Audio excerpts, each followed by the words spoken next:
আয়াত সমূহ তেলাওয়াত করেছি। এই আয়াতগুলিতে আল্লাহ এবং তার রাসূলের আনুগত্য, আল্লাহর রহমত, ক্ষমা এবং জান্নাত প্রাপ্তির বিষয়ে 6টি গুণের কথা বলা হয়েছে। আজকের খুতবায় এই 6টি বিষয়েই সংক্ষিপ্ত আলোচনা করার চেষ্টা করব ইনশাআল্লাহ। মহান রব্বুল আলামিন প্রথম যে গুণটি আমাদের অর্জনের জন্য বললেন সেটি হলো 1 নম্বর, ওয়া আতিউল্লাহ ওয়া রাসূল, আল্লাহ ও রাসূলের যথাযথ আনুগত্য করো। ওয়া সারিউ ইলা মাগফিরাতিন মির রাব্বিকুম ওয়া জান্নাহ, তোমরা দৌড়াও আল্লাহর ক্ষমা এবং জান্নাত লাভের জন্য। তৃতীয় গুণটি হলো আল্লাযীনা ইউনফিকুনা ফিস সাররাই ওয়াদ দাররা, সর্বাবস্থায় অর্থাৎ সচ্ছল অসচ্ছল ও সকল অবস্থাতে তোমরা আল্লাহর পথে সম্পদ ব্যয় করো। 4 নম্বর হলো ওয়াল কাযিমিনাল গায়জ, তোমরা ক্রোধকে দমন করো। 5 নম্বর ওয়াল আফিনা আনিন নাস, মানুষদেরকে ক্ষমা করে দাও। আর শেষটা হলো ফাস্তাগফিরু লিজুনুবিহিম, অর্থাৎ তোমরা আল্লাহর কাছে তওবা এবং ক্ষমা প্রার্থনা করো। একটা হলো ক্ষমা করে দাও মানে অন্যদেরকে, আর আরেকটি হলো নিজের জন্য আল্লাহর কাছে ক্ষমা চাও। মোট হলো 6টি। মজার ব্যাপার হলো প্রথমে বলা হলো ওয়াত্তাকুন নার আল্লাতী উইদ্দাত লিল কাফিরিন, তোমরা আল্লাহর আগুনকে ভয় করো যা প্রস্তুত করে রাখা হয়েছে কাফেরদের জন্য। তা তোমরা ভয় করো, এখানে ঈমানদারদের উদ্দেশ্য করে বলা হলো তোমরা আল্লাহর আগুনকে ভয় করো যা প্রস্তুত করে রাখা হয়েছে কাফিরদের জন্য। মূলত জাহান্নাম বা জাহান্নামের আগুন কার জন্য? কাফেরদের জন্য। কিন্তু ওই আগুনকে আমাদেরকেও ভয় করতে বলা হয়েছে, মানে তোমরা যদি অপরাধ করো তাহলে তোমাদেরকেও সে আগুনে যাওয়া লাগতে পারে। এই কথাগুলো বলার পরে এই গুণগুলি বলা হলো, এই 6টা গুণের কথা বলা হলো। সর্বশেষ বলা হলো ওয়াগফির লিন নাস আল্লাহু ইউহিব্বুল মুহসিনিন। এরপরে জান্নাতের শুভ সংবাদের কথা বলা হয়েছে। ওয়াইজা ফাআলু ফাহিশাতান আও যালামু আনফুসাহুম যাকারুল্লাহ ফাস্তাগফিরু লিজুনুবিহিম ওয়া মান ইয়াগফিরুয যুনুবা ইল্লাল্লাহ ওয়া লা ইউসিরু আলা মা ফাআলু ওয়া হুম ইয়ামালুন উলাইকা জাযাউহুম মাগফিরাতুম মির রাব্বিহিম ওয়া জান্নাতিন তাজরি মিন তাহতিহাল আনহার ওয়া নি'মা আজরুল আমিলিন। অর্থাৎ এই 6টি কাজ যারা করবে তাদের কি হবে? তাদেরকে জান্নাত দেওয়া হবে যার তলদেশ দিয়ে ঝর্ণাধারা প্রবাহিত। উলাইকা নি'মা আজরুল আমিলিন, এটা হলো নেককার বান্দাদের জন্য আল্লাহর পক্ষ থেকে পুরস্কার। বলুন তো, এই যে কয়েকটা আয়াত একটু কিছু আমরা আমল করি। প্রথমে জাহান্নামের ভয় দেখানো হলো, আর এই জাহান্নাম থেকে বাঁচার জন্য 6টা গুণ অর্জন করো। যদি গুণ অর্জন করো তাহলে কি হবে? জান্নাতের মতো মহা পুরস্কার তোমরা পেয়ে যাবে। আসুন, 1 নম্বর গুণটি হলো আতিউল্লাহ ওয়া রাসূলা লাআল্লাকুম তুরহামুন। আল্লাহ বলছেন তোমরা আল্লাহ এবং তার রাসূলের আনুগত্য করো, সম্ভবত তোমাদের উপর রহমত করা হবে। লাআল্লাকুমের অর্থ সম্ভবত, তবে মহান রব্বুল আলামিন যখন সেটা বলে দেয় আর ওই কাজটি যথাযথভাবে করা হয়, এটা কথা আল্লাহকে দিবে। অর্থাৎ তোমরা আল্লাহ এবং তার রাসূলের আনুগত্য যদি সঠিক অর্থে করো তাহলে তোমরা রহমত প্রাপ্ত হয়ে যাবে। এখন আসলে এটা আনুগত্য, এটা আল্লাহ এবং তার রাসূলের, অর্থাৎ কোরআন এবং হাদিস অনুযায়ী নিজেদের জীবন পরিচালনা করা। আল্লাহ রাসূলের আনুগত্য মানে কোরআন এবং হাদিস অনুযায়ী নিজের জীবন পরিচালনা করা। সোজা কথা, আনুগত্য কিভাবে হবে? আপনার জীবন, আমার জীবন, আমার চলাফেরা, আমার আচার আচরণ, আমার উঠা বসা, আমার ইবাদত বন্দেগী, যা কিছু আমরা করি, এগুলোর ক্ষেত্রে আল্লাহ কি বলেছেন, রাসূল কি করেছেন বা বলেছেন, কোথায় আছে? কোরআন এবং হাদিসে আছে। এই অনুযায়ী জীবন পরিচালনা করা, এটা হলো আল্লাহ এবং আল্লাহ রাসূল সাল্লাল্লাহু আলাইহি ওয়াসাল্লামের আনুগত্য করা। অর্থাৎ ব্যক্তি জীবন থেকে শুরু করে রাষ্ট্র এবং আন্তর্জাতিক পর্যায়ে সকল ক্ষেত্রে আনুগত্য করলে লাভ কী হবে? শান্তি শৃঙ্খলা বজায় থাকবে। যারা আনুগত্য করে না তারাকে বলা হয় রাখালবিহীন মেষ। তা যে রাখালের মানে যে মেষের বা ভেড়া রাখাল থাকে না, সে মেষ বা ভেড়া বেশি দিন বেঁচেও থাকে না। হয় কেউ জবাই করে বা কেউ চুরি করে অথবা বাঘ এসে খেয়ে ফেলে। তাহলে আমরা যদি আল্লাহ আল্লাহর আনুগত্য করি তাহলে আমাদের পাহারাদার আল্লাহ এবং রাসূল আছেন। আর যদি আমরা আল্লাহর সঙ্গত না করি, তাহলে আমি আপনি শয়তানের খপ্পরে পড়ার যথেষ্ট সুযোগ আছে। আনুগত্যবিহীন যদি সৈন্যবাহিনী, আমরা উদাহরণ দিই, যদি কমান্ডারকে কেউ না মানে কোনো সৈন্যবাহিনী, ওই সৈন্যবাহিনী কি জিতবে না হারবে? তাহলে ব্যক্তি জীবনেও যেমন আমাদের পরাজয় হওয়ার সম্ভাবনা, সামাজিকভাবে রাষ্ট্রীয়ভাবে যদি আমরা একত্রিত না হই, এক আনুগত্যের মধ্যে না আসি, তাহলে সেক্ষেত্রে আমাদের ধ্বংস অনিবার্য। এজন্য মুমিন কখনো আনুগত্য পরিহার করতে পারে না। এ কথাগুলি কোরআন শরীফে অসংখ্য আয়াতে এবং হাদিসের অসংখ্য জায়গাতে এই কথাগুলি বলা হয়েছে। আমি বলছিলাম লাভ কি হবে। উদাহরণ কয়েকটি শোনার পরে আমরা বুঝতে পারছি লাভ কোরআন শরীফে যেভাবে বলা হয়েছে, লাভ হলো তিনটি। এক নম্বর, আনুগত্যকারীরা আল্লাহর ভালোবাসা প্রাপ্ত হয়। কোরআন হাদিস মানলে আমরা কার ভালোবাসা প্রাপ্ত হব? আল্লাহ রাব্বুল আলামিনের ভালোবাসা প্রাপ্ত হব। দুই হলো, জান্নাত লাভ করা যায়। একটু আগে বলা হয়েছে কি পাওয়া যাবে? জান্নাত পাওয়া যাবে। তিন নম্বর হলো, আনুগত্যকারীরা নিয়ামত প্রাপ্ত লোকদের সঙ্গী হবে। নিয়ামত প্রাপ্ত লোক যেমন আমতা আলাইহিম গায়রিল মাগদুবি আলাইহিম ওয়ালাদ-দাল্লিন আমিন। আমরা বলছি যে আল্লাহ সেই পথ দাও যে পথে তোমার অনুগ্রহ বর্ষণ হয়েছে। অনুগ্রহ প্রাপ্তদের পথ দাও। তারা কারা? ওই ঘুরিয়ে নবী, রসুল, সিদ্দিক, শহীদ, তাদের পথ, তাদের সঙ্গে হওয়া যাবে যদি আমরা আনুগত্যশীল বান্দা হতে পারি। কোরআন শরীফে আল্লাহর যে ভালোবাসা প্রাপ্ত হবো এ বিষয়ে সূরা আলে ইমরানের 31 নম্বর আয়াতে বলা হয়েছে, কুল ইন কুনতুম তুহিব্বুনাল্লাহা ফাত্তাবিউনি ইউহিব্বুকুমুল্লাহু ওয়া ইয়াগফির লাকুম যুনুবাকুম আল্লাহু গফুরুর রহিম। অর্থাৎ আল্লাহ রাব্বুল আলামিন বলছেন, হে রাসূল আপনি বলুন, যদি তোমরা আল্লাহকে ভালোবাসো তাহলে আমাকে অনুসরণ করো। মানে আল্লাহর ভালোবাসা যদি পেতে চাও তাহলে আমার অনুসরণ করো, যাতে আল্লাহ তোমাদেরকে ভালোবাসবেন এবং তোমাদের পাপ ক্ষমা করে দেবেন। স্পষ্ট কথা। আর আল্লাহ ক্ষমাকারী এবং দয়াশীল। তাহলে আল্লাহর ভালোবাসা পেতে হলে রাসূল সাল্লাল্লাহু আলাইহি ওয়াসাল্লাম অনুসরণ করতে হবে। আর যদি আল্লাহ রাসূলের অনুসরণ করি, আল্লাহ আমাদেরকে ভালোবাসবেন এবং কি করবেন? মহান রব্বুল আলামিন আমাদের গুনাহগুলোকে মাফ করে দেবেন। দ্বিতীয় হলো আনুগত্যের লাভ। আনুগত্যের মাধ্যমে জান্নাত লাভ করা যায়। এ বিষয়ে সূরা ফাতাহ 17তম সূরায় মহান আল্লাহ বলছেন, মাইয়ুতিল্লাহ ওয়া রাসূলাহু ইউদখিলহু জান্নাতিন তাজরি মিন তাহতিহাল আনহার ওয়া মাইয়াতাওয়াল্লা ইউআযিবহু আযাবান আলীমা। যে ব্যক্তি আল্লাহ এবং তার রাসূলের আনুগত্য করে তাকে তিনি এমন জান্নাতে প্রবেশ করাবেন যার তলদেশ দিয়ে সর্বদা ঝর্ণা প্রবাহিত থাকবে। ওয়া মাইয়াতাওয়াল্লা ইউআযিবহু আযাবান আলীমা। পক্ষান্তরে যে ব্যক্তি পৃষ্ঠ প্রদর্শন করবে, অর্থাৎ আল্লাহ রাসূলের আনুগত্য করবে না, তার জন্য আছে মহা যন্ত্রণাদায়ক শাস্তি। এ বিষয়ে আবু হুরায়রা রাদিয়াল্লাহু আনহু থেকে বর্ণিত, রাসূল সাল্লাল্লাহু আলাইহি ওয়াসাল্লাম বলছেন, কুল্লু উম্মতি ইয়াদখুলুনাল জান্নাতা ইল্লা মান আবা। আমার সকল উম্মত জান্নাতে প্রবেশ করবে, কিন্তু তারা নয় যারা আমাকে অস্বীকার করবে। ক্বালু ইয়া রাসূলুল্লাহ, বলা হলো হে রাসূল সাল্লাল্লাহু আলাইহি ওয়াসাল্লাম, ওমান ইয়া আবা, ক্বালা মান আতানি দাখালাল জান্নাহ ওয়া মান আসানি ফাকাদ আবা। আল্লাহ রাসূলকে বলা হলো যে অস্বীকারী কারা? আল্লাহ রাসূল সাল্লাল্লাহু আলাইহি ওয়াসাল্লাম উত্তর দিলেন, যে আমার আনুগত্য করবে সে জান্নাতে প্রবেশ করবে, আর যে আমার অবাধ্য সেই হলো আবা, বা সেই হলো অস্বীকারী। অর্থাৎ রাসূলের আনুগত্য করলেই জান্নাত, অস্বীকার করলেই হয়ে জাহান্নাম। 3 নম্বর লাভ যেটা বলছিলাম সেটা কি? যে আনুগত্যকারীরা নিয়ামত প্রাপ্ত লোকদের সঙ্গী হবে। আনুগত্যশীল বান্দা যারা, তারা আখিরাতে নবী, রাসূল, সিদ্দিক, শহীদ অর্থাৎ সৎকর্মশীল ব্যক্তিদের সঙ্গী হবেন। এ বিষয়ে মহান রব্বুল আলামিন সূরা নিসা 69 নম্বর আয়াতে বলছেন, ওয়া মাইয়ুতিল্লাহা ওয়া রাসূলাহু ফাউলাইকা মাল্লাযীনা আনআমা আল্লাহু আলাইহিম মিনান নাবিয়িনা ওয়াস-সিদ্দিকিনা ওয়াশ-শুহাদাই ওয়াস-সালিহিন ওয়া হাসানা উলাইকা রাফীকা।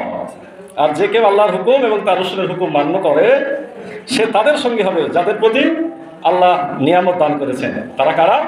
তারা হলেন নবী, সিদ্দিক, শহীদ এবং সৎকর্মশীল ব্যক্তিগণ। আর তারা হলো উত্তম সাথী। তাহলে আমাদের সঙ্গে সাথে কারা হতে হবে? নবী, রাসূল, সিদ্দিক, শহীদ, সৎকর্মশীল। আর নবী রাসূলকে তো আমরা দেখতে পাচ্ছি না, তাই কি না? সাহাবা আজমাইন আমাদের কাছে নাই। এখন যদি আমরা সৎকর্মশীলদের সাথে উঠা বসা করি আর ওই নবী রাসূল আমাদের যেভাবে চলতে বলেছেন চলি, তাহলে আখিরাতে গিয়ে তাদের সাথে আমাদের একসাথে থাকার সুযোগ হবে। আজকে সকালবেলাতে বুখারী শরীফের হাদিস পড়ছিলাম মসজিদে, সেখানে বলা হলো যারা এতিমদের লালন পালন করে, ইয়াতীমদের সংরক্ষণ করে, মানে এতিমদের আগিয়ে রাখে, তার সাথে আমি জান্নাতে থাকবো। এভাবে আল্লাহ রাসূল কি করলেন? মধ্যমা আর শাহাদত আঙ্গুলি খাড়া করে দেখালেন। এর মানে কি? জান্নাতে পাশাপাশি থাকবেন। সুবহানাল্লাহ। তাহলে আমরা অনেক দূরে থাকতে পারি, আমরা অনেক দূরের মানুষ হতে পারি, নবী রাসূল অনেক বছর আগে বিগত হয়ে চলে গেছেন, সেটা হতে পারে, কিন্তু আমাদের আমল তাদের কাছে পৌঁছে দিতে পারে, এটা অসম্ভবের কোনো বিষয় নয়। আচ্ছা, এখন আনুগত্য না করলে কি ক্ষতি হবে? লাভ যেমন তিনটি, ক্ষতিও তিনটি। এক নম্বর ক্ষতি হলো আল্লাহ রসুলের যারা অমান্যকারী হবে তারা ইহকালে এবং পরকালে লানত প্রাপ্ত হবে, অভিসম্পাদ প্রাপ্ত হবে। দুই, আনুগত্যহীনদের আমল নষ্ট হয়ে যাবে। আপনি অনেক আমল করবেন, ভালো ভালো কাজ করবেন, কিন্তু আনুগত্য না, সঠিক অনুসরণ না থাকার কারণে কি হবে? সেই ভালো আমলগুলো নষ্ট হয়ে যাবে। তিন নম্বর হলো রসুলের নির্দেশ অমান্য করা কুফরি। রসুলের নির্দেশ অমান্য করা কুফরি।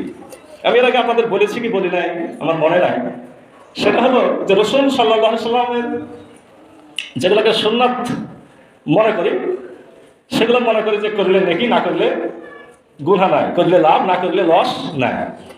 আসলে কথাটি এত সোজা নয়। আপনি রসুল্লাহর একটা সুন্নাহকে যদি অস্বীকার করেন, অবজ্ঞা করেন, তাচ্ছিল্য করেন, এটাও কুফরি। এটা কি? কুফরি। টুপি পরা সুন্নাহ, তাই কি না?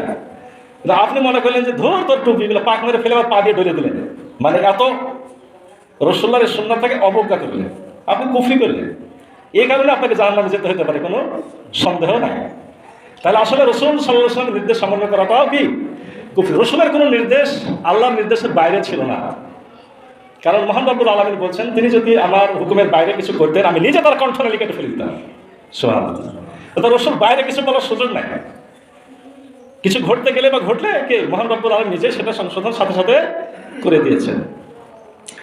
এক নম্বর যেটা বলছিলাম যে আল্লাহ এবং রসুলের অমান্যকারীদের ইহকাল এবং পরকালে অভিসম্পাত বা লানত, এ ব্যাপারে মহান রব্বুল আলামিন সূরা আল আহজাব 16 নম্বর 33 আয়াত নম্বর 57 কি বলছেন? ইন্নাল্লাযীনা ইউযুনাল্লাহা ওয়া রাসূলাহু লাআনাহুমুল্লাহু ফিদ দুনিয়া ওয়াল আখিরাহ ওয়া আ'আদ্দা লাহুম আযাবাম মুহিনা। যারা আল্লাহ এবং তার রাসূলকে কষ্ট দেয়, আল্লাহ তাদের প্রতি ইহকালে ও পরকালে অভিসম্পাত করেন এবং তাদের জন্য প্রস্তুত রেখেছেন অবমাননাকর শাস্তি। আল্লাহ রসুলকে অবমাননা করলে এখানে কষ্টের কথা বলা হয়েছে। আসলে আল্লাহ রাব্বুল আলামিনকে কষ্ট দেওয়া সম্ভব নয়, কিন্তু এটা তো সত্য যে আমার আল্লাহ যেমন চাইলেন তেমন যদি আমি না করি, আমার রসুল সাল্লাল্লাহু আলাইহি সাল্লামকে তখনকার সময় লোকেরা কষ্ট দিয়েছে না দেয়নি? উল্টাপাল্টা করলে তিনি কষ্ট পেয়েছেন। রসুল কষ্ট পাওয়া মানে আল্লাহ রাব্বুল আলামিন তার জাতের সাথে বলছেন যে আমিও কষ্ট পাই, মানে এটা ভয়ঙ্কর, এটা যে খুবই কঠিন একটা কাজ। আল্লাহর বিধান, আল্লাহ রসুলের বিধান যারা নাফরমানি করে, এটা যে খুবই একটা সাংঘাতিক বিষয়, এটা বোঝানোর জন্যই মহান রব্বুল আলামিন বলছেন যারা আল্লাহ এবং তার রাসূলকে কষ্ট দেয় তাদের উপর অভিশাপ এবং তাদের জন্য আছে কঠিন শাস্তি। মহান আল্লাহ সূরা নূরের 63 নম্বর আয়াতে বলছেন ফালিয়াহযারিল্লাযীনা ইউখালিফুনা আন আমরিহি আন তুসিবাহুম ফিতনাতুন আও ইউসিবাহুম আযাবুন আলীম। যারা তার নির্দেশের বিরুদ্ধাচরণ করে তারা যেন তাদের উপর বিপর্যয় নেমে আসা অথবা যন্ত্রণাদায়ক আযাবের ভয় করে। যারা রসুলের বিরুদ্ধাচরণ করে তাদের বোঝা উচিত যে তাদের উপর বিপর্যয় এবং যন্ত্রণাদায়ক আযাব আসতে পারে, এই বিষয়ে তারা যেন ভীত থাকে। এরপরে বলছিলাম যারা আনুগত্য করে না তাদের আমল নষ্ট হবে। এ বিষয়ে আল্লাহ রাব্বুল আলামিন কি বলছেন? ইয়া আইয়ুহাল্লাযীনা আমানু আতিউল্লাহা ওয়া রাসূলা ওয়া লা তুবতিলু আমালাকুম। হে মুমিনগণ, তোমরা আল্লাহর আনুগত্য করো, রাসূলের আনুগত্য করো এবং নিজেদের কর্ম বিনষ্ট করো না। তোমরা আনুগত্য করেই কাজ করতে হবে, উল্টাপাল্টা কাজ করলে তোমার কি হবে? আমল নষ্ট হয়ে যাবে। এরপরে ক্ষতি বলছিলাম কি রাসূলের নির্দেশ অমান্য করা কুফরি। এ বিষয়ে মহান রব্বুল আলামিন সূরা আলে ইমরানের 32 নম্বর আয়াতে বলছেন কুল আতিউল্লাহ রাসূল ফাইন তাওয়াল্লাউ ফাইনাল্লাহা লা ইউহিব্বুল কাফিরিন। আল্লাহ বলছেন যে তোমরা আল্লাহর আনুগত্য করো, রাসূলের আনুগত্য করো, আর জেনে রাখো যদি তোমরা এটা অস্বীকার করো তোমাদের বোঝা উচিত লা ইউহিব্বুল কাফিরিন, আল্লাহ কাফেরদেরকে পছন্দ করেন না। তোমাদের আমল নষ্ট হয়ে তোমরা কাজটা কাফেরদের কাজে পরিণত হয়ে যাবে। সূরা নিসা 65 নম্বর আয়াতে মহান আল্লাহ বলছেন ফালা ওয়া রাব্বিকা লা ইউমিনুনা হাত্তা ইউহাক্কিমুকা ফিমা শাজারা বাইনাহুম। হে রাসূল, তোমার রবের শপথ সে কখনো মুমিন নয় যে ব্যক্তি তোমাকে তাদের মধ্যকার ফয়সালাকারী মেনে নিতে পারে না। যে কোনো বিচার আচারের ফয়সালা কি দিয়ে হবে? কোরআন আর হাদিস দিয়ে হবে। যদি কোরআন এবং সুন্নাহ অনুযায়ী বিচারক ফয়সালা না করে তাহলে কি হবে? সে কখনো, আল্লাহ বলে দিয়েছেন, সে কখনো মুমিন নয়। বোঝা উচিত তার ঈমান নাই। ওয়ামান লাম ইয়াহকুম বিমা আনজালাল্লাহু ফাউলাইকা হুমুল কাফিরুন। অন্য জায়গায় স্পষ্ট বলছেন, যারা আল্লাহর বিধান অনুসারে ফয়সালা করে না তারা কাফের। অন্য জায়গায় বলেছে ওয়ামান লাম ইয়াহকুম বিমা আনজালাল্লাহু ফাউলাইকা হুমুল ফাসিকুন। যারা আল্লাহর বিধান অনুসারে ফয়সালা করে না তারা ফাসিক। ওয়ামান লাম ইয়াহকুম বিমা আনজালাল্লাহু ফাউলাইকা হুমুল মুনাফিকুন। যারা আল্লাহর বিধান অনুযায়ী ফয়সালা করে না তারা মুনাফিক। এখন আমাদের চিন্তা করতে হবে বুকে হাত দিয়ে, এগুলা এক একটা বিষয় অনেক বড় আলোচনা, যে আমরা আমাদের জীবন পরিচালনাকে আল্লাহর বিধান অনুসারে করছি না করছি না। আমরা ফয়সালা করার সময় কি করা হবে, সামনে রাখছি না রাখছি না। যদি না রাখি তাহলে এই ধরনের বিষয়গুলি আমার আপনার ভিতরে আরোপিত হবে। আল্লাহ আমাদের হেফাজত করুন। আজকে 6টা বিষয়ের একটা বিষয় শেষ হলো। আসলে আমি কোনো কথা শুরু করলে আসলে আগাতে পারি না, যতটুকু বলা যায়। দ্বিতীয় বিষয় বলেছিলাম আসারিউ ইলা মাগফিরাতিন মির রাব্বিকুম ওয়া জান্নাতিন আরদুহাস সামাওয়াতু ওয়াল আরদ উইদ্দাত লিল মুত্তাকিন। তোমরা ইসলামের কাজে অগ্রসর হও, দৌড়াও। আসারিউ মানে দৌড়াও। কিসের দিকে? ইলা মাগফিরা, ক্ষমার দিকে। কার ক্ষমা? মির রাব্বিকুম, তোমার রবের।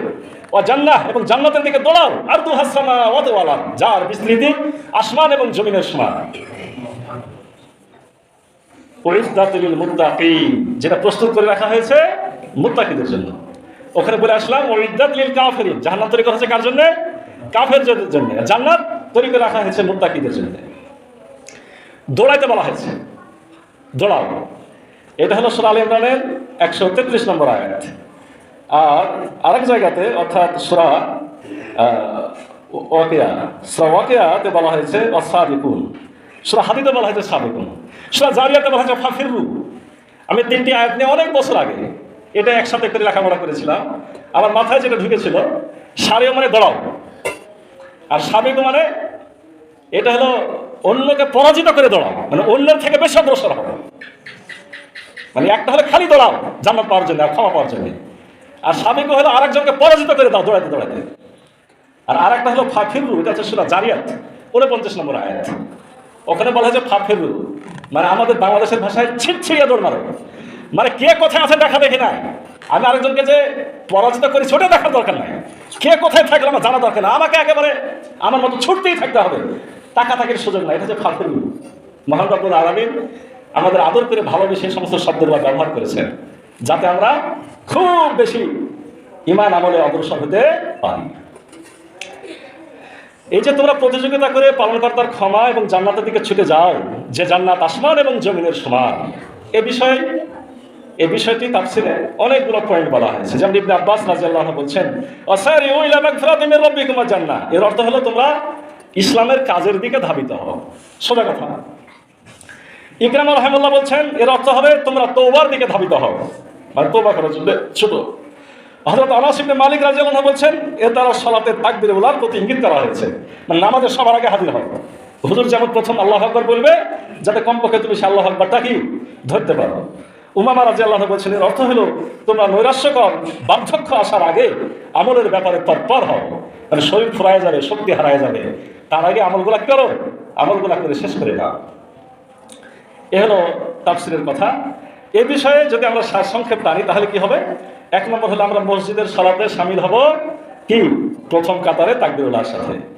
2 নম্বর হবে জীবনের সকল স্তরে ইসলাম প্রতিষ্ঠার কাজ করব পূর্ণ আনুগত্য আন্তরিকতার সাথে। 3 নম্বর হলো রিজিকের অনুসন্ধান করব, তাও পূর্ণ হালালের সাথে। 4 নম্বর হলো এভাবে প্রতিটি সৎ আমলের প্রতি যত্নবান হব, যার ওসিলায় মহান আল্লাহ আমাদের গুনাহ মাফ করে দেবেন এবং পরিশেষে জাহান্নাম হতে মুক্তি এবং জান্নাত প্রদান করবেন। সর্বশেষ যে আয়াতটি আল্লাযীনা ইউনফিকুনা ফিস সাররাই ওয়াদ দাররাই ওয়াল কাযিমিনাল গায়যা ওয়াল আফিনা আনিন নাস আল্লাহু ইউহিব্বুল মুহসিনিন। এই আয়াতটি কোন রকম অর্থ করে শেষ করি, বাকি গুণগুলি এখানে বলা হয়েছে। অর্থাৎ যারা সচ্ছল এবং অসচ্ছল, অর্থাৎ অবস্থা ভালো থাক আর অভাব থাক, সকল অবস্থায় আল্লাহর পথে সম্পদ ব্যয় করে, এটা হলো 3য় গুণ। রাগকে দমন করে 4র্থ গুণ। মানুষকে ক্ষমা করে 5ম গুণ। আর আপনার তওবার জন্যে, নিজের তওবার জন্য, নিজের ক্ষমার জন্যে আল্লাহর কাছে পানাহ চায়, এটা হলো 6ষ্ঠ গুণ। এই আয়াতে অর্থাৎ যদি কেউ মুহসিন বান্দা হতে চায়, এটা যদি এই আয়াতটাকে অন্যভাবে ব্যাখ্যা করে, মুহসিন কারা? এই মুহসিনদের জন্য এই 3টা গুণ। অর্থাৎ তারা কি করবে? সচ্ছল অসচ্ছল উভয় অবস্থায় খরচ করবে, রাগকে দমন করবে, আর অন্যের গুনাহ খাতাগুলো কি করবে? মাফ করে দেবে, তার নাম মুহসিন। আল্লাহ রসুল সাল্লাল্লাহু আলাইহি ওয়াসাল্লামকে বলা হয়েছিল, ইয়া রাসূলুল্লাহ, ইহসান কি? রসুল বললেন, ইহসান হলো তুমি এমনভাবে তোমার রবের ইবাদত করবে যেন তুমি তাকে দেখছো। যদি তা সম্ভব না হয় তাহলে এ কথা স্মরণ রাখবে যে তিনি তোমাকে দেখছেন। এটার নাম ইহসান। আর এই ইহসান বা মুহসিন, যার মধ্যে ইহসান থাকে তাকে বলা হয় মুহসিন। আর মুহসিনের তিনটা গুণ: সচ্ছল অসচ্ছল উভয় অবস্থাতেই আল্লাহর পথে খরচ করবে। রাগ হলে রাগকে কি করবে? দমন করবে। আস-সাদীদু বিস-সুরআতি ইন্নামা আস-সাদীদুল্লাযী ইয়ামলিকু নাফসাহু ইনদাল গাযাব। আল্লাহ রাসূল বলছেন, প্রকৃত বীর সে নয় যে কুস্তিতে অন্যকে পরাজিত করে। আসল বীর হলো সে যে কি করে? রাগের সময় নিজের রাগকে দমন করে, কন্ট্রোল করে। এটা রাগকে দমন করা। আর হলো অন্যকে ক্ষমা করে দেয়। এ ব্যাপারে মহান রব্বুল আলামিন আমার রাসূল সাল্লাল্লাহু আলাইহি ওয়াসাল্লামের গুণাবলী বর্ণনা করেছেন।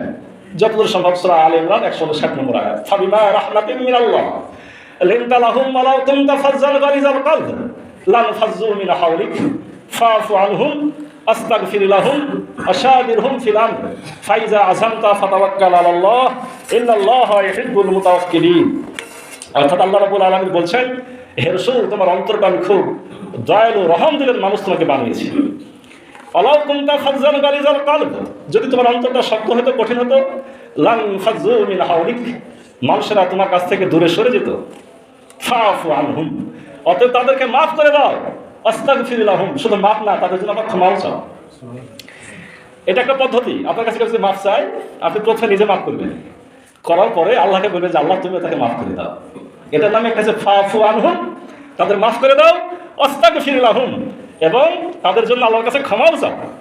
আসাবিরহুম ফিল আমর, আর কোনো বিষয়ে সিদ্ধান্ত নিতে হলে তাদের সাথে পরামর্শ করো। ফাইজা আযামতা ফাতাওয়াক্কাল আলাল্লাহ, আর যখন সিদ্ধান্ত হয়ে যায় তখন আল্লাহর উপরে তাওয়াক্কুল করো। কারণ আলোচনা করেছো বলে যে সঠিকটা করেছো সেটা তো নয়, আল্লাহ জানেন আসল সঠিক। অতএব তার উপরে ভরসা করো। ইন্নাল্লাহা ইউহিব্বুল মুতাওয়াক্কিলিন, আল্লাহ তাওয়াক্কুলকারীদেরকে কি করেন? পছন্দ করেন, ভালোবাসেন, এবং তাদেরকে মর্যাদা দেন, তাদের কাজটাকে সঠিক করে দেন। যেহেতু সময় শেষ হয়ে গেল, এখানে আবার একটা দোয়াও চাওয়া হয়েছে।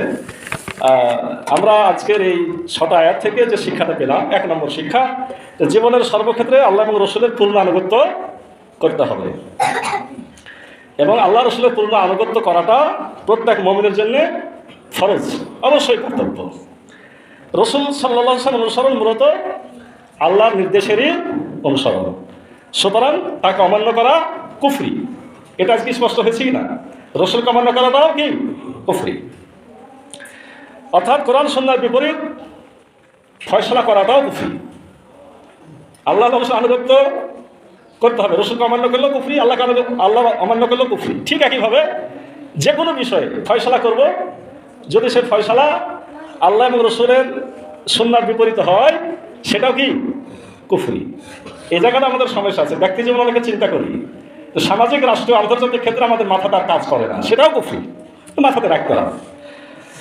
3 নম্বর হলো আনুগত্য ইসলামের প্রতিটি কর্মে আনুগত্য করতে হবে, 1 নম্বর। 2 নম্বর হলো ইসলামের প্রতিটি কাজে অগ্রগামী হতে হবে। যে কোনো ভালো কাজ আমি আগে করব, এরকম মানসিকতা পোষণ করতে হবে। আল্লাহর পথে অর্থ দান করতে হবে, সচ্ছল অসচ্ছল উভয় অবস্থায়। লাভ কি হবে? মাসালুল্লাযিনা ইউনফিকুনা আমওয়ালাহুম ফি সাবিলিল্লাহ কামাসালিন আমবাতাত সাবা সানাবিলা হাব্বাতিন আমবাতাত সাবা সানাবিলা। কেউ যদি আল্লাহর পথে একটা দানা দান করে, সে দানের উদাহরণটা এমন, তাতে যেন 7টা শীষ আছে। কুল্লু সুম্বলাতিন মিয়াতু হাব্বা, প্রত্যেকটা শীষে 100টা করে দানা আছে। তাহলে একটা দানায় 7টা শীষ বাহির হলো, আর প্রত্যেক শীষে কতটা? 100 করে দানা হলো, মোট কতটা হলো? 1টা থেকে 700টা হলো। আল্লাহু ইউযাইফু লিমান ইয়াশা, সূরা বাকারা 270 নম্বর আয়াত পড়ে নেবেন। আল্লাহ শুধু 700 বলে শেষ করেন নাই, আল্লাহু ইউযাইফু লিমান ইয়াশা, আল্লাহ ইচ্ছা করলে কি করেন? এটাকে আরো বাড়ায় দেন। আল্লাহু ওয়াসিউন আলিম, আল্লাহ হলেন প্রাচুর্যময়, আল্লাহর কোনো অভাব নাই। তাহলে আমাদের কি করতে হবে? খরচ করতে হবে আল্লাহর পথে। এরপরে বললাম রাগকে দমন করতে হবে, রাগ কন্ট্রোল করতে হবে। আপনি বাধ্য হয়ে মাফ করবেন সেটা না, আপনি পারবেন তাকে মারতে, তা আল্লাহর রাস্তায় মাফ করবেন, আল্লাহর রাস্তায় কি করবেন? মাফ করে দেবেন। আল্লাহ রাসূল বলছেন যারা এরকম রাগকে দমন করতে পারে তাদের প্রত্যেকটা রাগ দমনের কারণে জান্নাতে হুর প্রদান করা হয়। এরপর আমরা কি বললাম, মানুষকে ক্ষমা করে দিতে হবে। মানুষকে কি করতে হবে? ক্ষমা করতে হবে। রাগ দমন করলে তো ক্ষমা করতে পারবেন, রাগ দমন না করলে তো ক্ষমা করতে পারবেন না। এই 6টা গুণ যদি আমরা অর্জন করি তাহলে কি হবে? মহান আল্লাহ রহমত পাবো,